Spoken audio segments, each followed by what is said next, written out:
तो क्या हाल है चिल्लर पार्टी। मैं फिर से आ गया हूँ तुम लोग के क्लास 11 आईएससी का एक और चैप्टर लेके, जो कि है strange meeting by Wilfred Owen. ठीक है, तो I am almost on the verge of finishing your ISC class 11 syllabus. 12 तो मैंने पहले ही खत्म कर दिया है।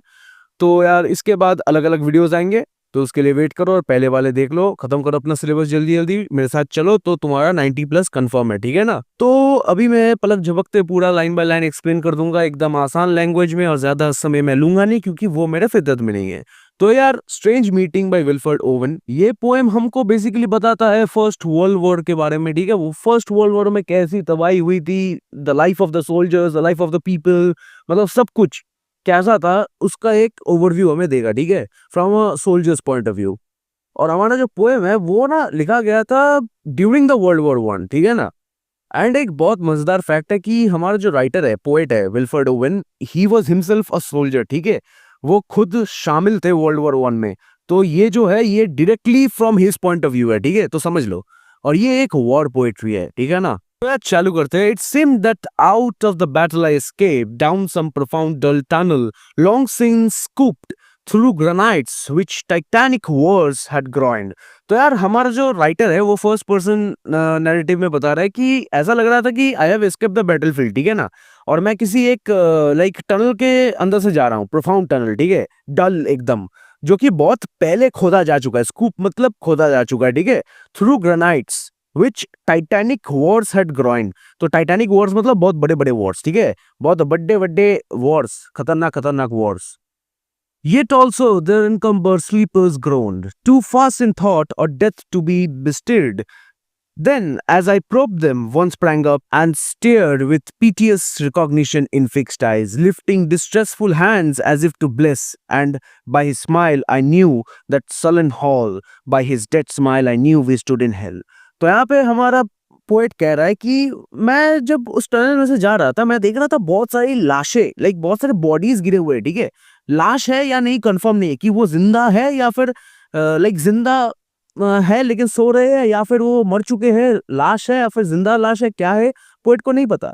तो वो इधर उधर देख रहा है, तहकीकात कर रहा है क्या कोई जिंदा है भी या फिर नहीं। तो उसमें से एक खड़ा हो गया, one sprang up and stared with PTS cognition in fixed eyes. एक खड़ा होके हमारे पोएट को ऐसे देखने लगा, एकदम तरस भरी निगाहों से देखने लगा, एज इफ वो उसको जानता हो, बहुत करीब से जानता हो। ठीक है ना। Lifting distressful hands as if to bless. ठीक है, and by his smile, and उसका जो डेड स्माइल था, वो जो खड़ा हो गया था जो आदमी, उसका जो डेड स्माइल था वो देख के हमारा स्पीकर समझ चुका था कि भाई साहब it is nowhere other than hello itself. ठीक है, हम नरक पे खड़े हैं। With 1,000 fears that vision's face was green, मतलब उसके चेहरे पे हर पॉसिबल फियर था। दुनिया में जितने भी फियर्स पॉसिबल है सब दिख रहा था उसके चेहरे पे। Yet no blood reached there from the upper ground, मतलब वहां पे कोई खून नहीं था। लाइक अपर ग्राउंड जहां पे वॉर चल रहा है, वहां से यहाँ तक खून नहीं पहुंचा था बस। And no guns thumped or down the flues made moan, मतलब वहां पे कोई बंदूक की आवाज, डा डा डा डा डा, कोई ऐसा दुम दड़क्का ऐसा कोई आवाज नहीं था। ठीक है, तो अब आता है strange friend I said there is no cause to mourn, none said the other save the undone years the hopelessness. तो यहाँ पे दोनों में एक कन्वर्सेशन होता है। ठीक है, हमारा पोएट कहता है कि यार स्ट्रेंज फ्रेंड, मतलब जो खड़ा हो गया उस आदमी को कह रहा है स्ट्रेंज फ्रेंड, यहाँ पे तो कोई कारण ही नहीं है दुख मनाने का, तो तुम्हारे चेहरे पे ये डेड स्माइल क्यों है। ठीक है, तो वो जवाब देता है कि नहीं कोई वजह तो नहीं है, but I am sad for the reason कि मेरे जिंदगी के कितने साल बर्बाद हो गए। Save the undone years the hopelessness, मतलब एक जवान जब शहीद होता है, बहुत यंग एज में शहीद होता है ना, तो उसके जिंदगी के कितने साल बर्बाद हो गए समझो, क्योंकि उसके कितने प्लान्स थे जिंदगी को लेके। Whatever hope is yours was my life also, तुम्हारे जिंदगी में जो होप्स थे मेरे भी वही थे, क्योंकि you are also soldier, I am also soldier. तो एक भाई टू भाई कनेक्शन है। ठीक है, तुम मुझको समझ सकते हो, मैं तुमको समझ सकता हूँ, क्योंकि हमारा जो लाइक लाइफ है वो तो सेम ही है ना। हम फौजी है, हम पैदा होते हैं मरने के लिए, तो यू कैन अंडरस्टैंड।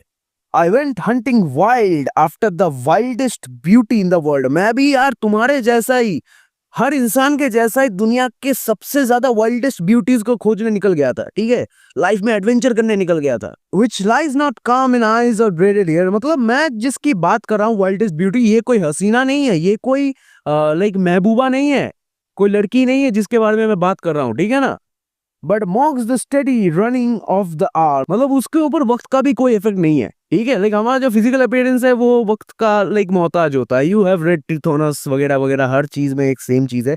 जिस चीज की बात हमारा सोल्जर कर रहा है, स्ट्रेंज सोल्जर, वो बंदा जो खड़ा हो गया था, वो जो बोल रहा है, वो कह रहा है कि मैं जिस चीज की बात कर रहा हूँ उस पे समय का भी कोई असर नहीं है। And if it grieves richlier than here, for by my glee might many men have laughed। मेरे जिंदा रहने से क्या पता बहुत सारे ऐसे लोग हैं जो खुश होते, they would have laughed just because of my presence, ठीक है, मैं जिंदा हूँ, that's the reason of their happiness, of their laughing। And of my weeping something had been left, which must die now, I mean the truth untold, the pity of war, the pity war distilled. तो यहाँ पे हमारा जो speaker है, ठीक है, वो बंदा वो कह रहा है कि यार मेरे साथ साथ अब ये सारी चीजें भी मर चुकी है, ठीक है, ऑल द रीजंस एवरीथिंग फलाना डिमका सब कुछ मर चुका है, ठीक है। And I mean the truth untold, मैं उस सच्चाई की बात कर रहा हूँ जो कोई नहीं बताता। I am talking about the pity of war, ठीक है, like the pity of war, like कितना खतरनाक होता है वॉर, ठीक है। गवर्नमेंट से घोषणा हो जाता है कि यार इस देश को उड़ा दो, उस देश को उड़ा दो, लेकिन जो देश जिस देश को उड़ा रहा होता है उन दोनों देश के जो सिपाही होते हैं उनको और उनके परिवार वालों को पता होता है कि क्या होता है वॉर में, ठीक है। लाइक जो लीडर्स होते हैं उनका बस काम होता है कि हम इंस्ट्रक्ट कर दे कि जाओ तुम लड़ाई पे, लेकिन जो लड़ाई करते हैं उनको पता होता है भाई कि क्या दर्द है एक वॉर का। Now man will go content with what will spoil, मतलब मैं मर गया हूं तो किसी को मैं वॉर का सच्चाई बता नहीं पाऊंगा।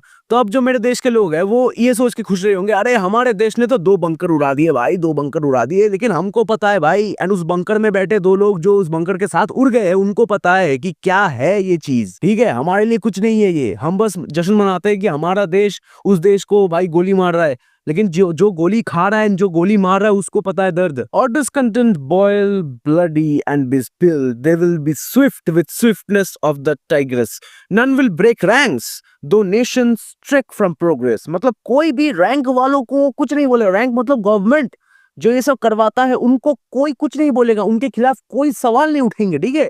हालांकि उनका ही काम है हमारे देश को पीछे खींचने का, ट्रेक फ्रॉम प्रोग्रेस, ठीक है, वही हमारे नेशन को पीछे खींच रहे हैं, लेकिन उनको हम कोई कुछ नहीं बोल सकते, बस नाम का है सब कुछ, ठीक है, बस नाम का है, बस नाम का डेमोक्रेसी है, बाकी वो राजा प्रजा वाला ही सीन है भाई अभी तक। Courage was mine and I had mystery, wisdom was mine and I had mastery. बहुत ही ज्यादा दम बिरयानी लाइन है, ठीक है, मार्क करो, आंसर में यूज करो, वरना मैं घर में घुस के मारूंगा तुम लोगों को। अगर ये यूज नहीं किया ना तो समझ लो कि मैं आ रहा हूं, ठीक है।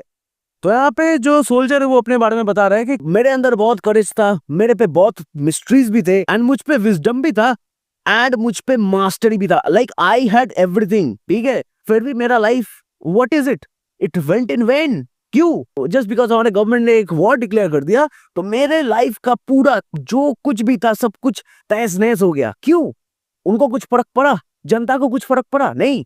मैं गया था लड़ने, मैं गया था, मुझको लगी गोली, मैं मरा, मेरा सब कुछ बर्बाद हो गया, मेरे जिंदगी का सब कुछ बर्बाद हो गया, सारा करेज जितना भी था, जितना भी मिस्ट्री था, विजडम था, मास्टरी था, सब कुछ खत्म हो गया मेरा। मेरी जिंदगी तो खत्म हो गई ना, किसी को कुछ फर्क नहीं पड़ा, चाहे वो गवर्नमेंट हो या फिर जनता। To miss the march of this retreating world, तो ये जो पीछे जाती हुई दुनिया है, ठीक है, into vain citadels that are not walled, ठीक है, लाइक हम लोग ये सब किस लिए, all the courage wisdom mystery mastery, ये सब किस लिए? एक ऐसे दुनिया के लिए जो पीछे जा रहा है, इवॉल्विंग बट बैकवर्ड्स, ठीक है। ये स्किल्स वगैरह कोई काम का नहीं है, क्योंकि इसको भी काम पे लगाया जाता है हमारी दुनिया को पीछे धकेलने में, ठीक है।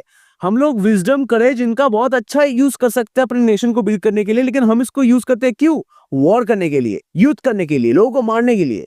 तो इससे हमारा देश आगे जाएगा या पीछे जाएगा, समझो। Then, when much blood had clogged their chariot wheels, I would go up and wash them from sweet wells। तो यहाँ पे हमारा जो बंदा है वो कह रहा है कि जब वो जो पहिए थे चैरिट व्हील्स, वो जब एकदम खून से रंग जाते तब मैं उनको साफ करता। तो इसका मतलब है वो जो है वॉर करवाने वाले लोग हैं उनका माइंडसेट बदलना चाहता है हमारा जो स्पीकर है। अगर वो जिंदा रहता तो he would try to change the mindset of this खूनी पीपल जिनके सर पे खून सवार है, युद्ध करवाने का, ठीक है। तो घुमा फिरा के बात वही कर रहा है कि अगर मैं जिंदा होता तो मैं कोशिश करता कि कैसे कैसे करके किसी का हृदय परिवर्तन करवा के या खुद में परिवर्तन करवा के कैसे मैं बस इस वॉर को बंद करवा सकूं, ये वॉर शब्द को ही मैं मिटा सकूं, ठीक है। Just like the chariot wheels पे जो ब्लड है उनको जैसे मैं धो सकता हूं, चाहता हूं कि पूरे दुनिया से मैं वॉर को ऐसे ही धो दूं। Even with truths that lie too deep for taint, I would have poured my spirit without stint, but not through wounds, not on the kiss of war. Forehead of men have bled when no wounds were. तो यहाँ पे हमारा बंदा फिर से वही कह रहा है कि मैं ना वो सारे ट्रुथ्स को ऊपर लेके आता जो बहुत ही गहराई में दफन है, ठीक है। मैं अपना पूरा जीवन दे देता, I would have poured my spirit, ठीक है, लेकिन वॉर के थ्रू नहीं, किसी और तरीके से। मैं बस वॉर को रोकना चाहता हूं क्योंकि foreheads of men have bled when no wounds were, मतलब इसका बहुत डीप मतलब है। इसको मार्क करो दम बिरयानी लाइन, ठीक है, मार्क करो, साइड में लिखो दम बिरयानी लाइन, इसको आंसर में यूज करना है।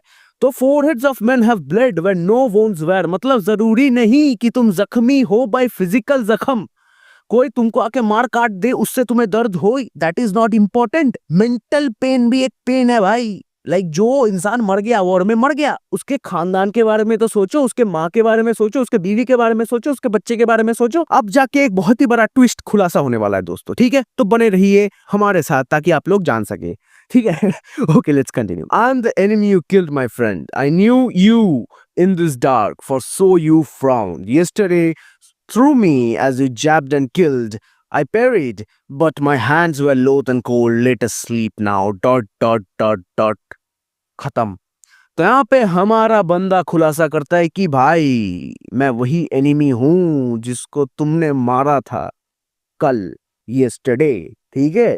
तुमने मुझे you jabbed me and killed me, ठीक है, तुमने मुझे मार डाला। मैंने कोशिश किया खुद को बचाने की, लेकिन मैं बचा नहीं पाया, ठीक है। माई हैंड्स वर लोथ एंड कोल्ड, ठीक है। तो बात यही आ जाती है कि ना ये बंदा उसको जानता है ना ये बंदा उसको जानता है, लेकिन फिर भी दोनों एक दूसरे के जान लेने पे तुले हुए हैं। क्यों? क्योंकि गवर्नमेंट ने कहा यार वो बंदा तुम्हारा दुश्मन है, वो दूसरे देश का है, तुम लोग उसको मारो। मतलब एक सोल्जर टू सोल्जर कोई भी हेट्रेड नहीं है, ठीक है। We are not enemies. दो सोल्जर एनिमी नहीं होते, दो सोल्जर हमेशा भाई भाई होते हैं। उनको एनिमी उनका नेशन बनाता है, उनके नेशन का लीडर बनाता है, ठीक है।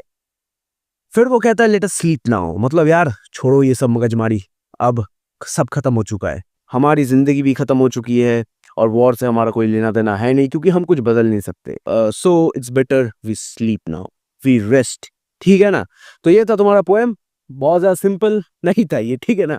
तो कितना भी बोलूं बहुत ज्यादा सिंपल नहीं था। अगर तुमको इसका क्रिटिकल एनालिसिस साथ में एक समरी जो एग्जाम के कुछ सेकंड पहले सुन के चले जाओ तो तुम्हारा काम बन जाए। और साथ में अगर नोट्स चाहिए तो तुमको पता है क्या करना है, कमेंट डाउन बिलो। एंड इसी के साथ ही वीडियो खत्म होता है। शेयर करो दोस्तों के साथ क्योंकि उससे दुआएं मिलती है तो एग्जाम अच्छा आता है यार। तो मिलते हैं अगले लेसन में, तब तक के लिए bye bye and all the best for your exams.